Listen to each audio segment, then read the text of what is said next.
अनि वाक्कै लाग्दो यो लुगा पनि के कति पनि धुनु छ। वाक्कै लाग्दो डेलीको डेली लुगा लुगा लुगा। खाना पकाउँदा र लुगा धुँदै बित्ने रहेछ मेरो जिन्दगी त।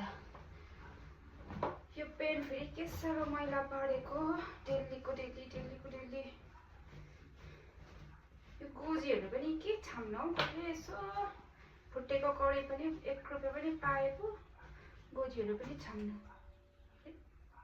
पैसा छ त्यहाँ त 100 रुपियाँ पैसा त्यहाँ त कहाँबाट हौ आज त आमा मेरो बुढाको गोजीमा त 100 रुपियाँ पो रहेछ।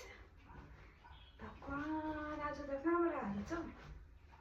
यहाँ पनि रहेछ के रहेछ यहाँनिर चाहिँ कागज हो कि पैसा ही पैसा होगा। 500 रुपियाँ पो रहेछ। आज त कहाँबाट हौ मेरो बुढाको कहाँबाट आज त मेरो बुढाको मात्रै पैसाहरू पो बहुत परेको रहेछ त हौ। मै नि त मेरो बुढाको पेन धोइदिनुपर्छ नि हौ। यस्तो मैला भएको रहेछ बिचाराको धोइदिनुपर्छ नि। यसरी पायो भने त डेली पाए पनि डेली धोइदिनु म त रेडी छु नि।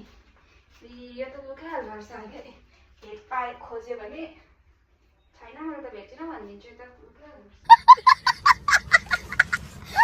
पर्छ।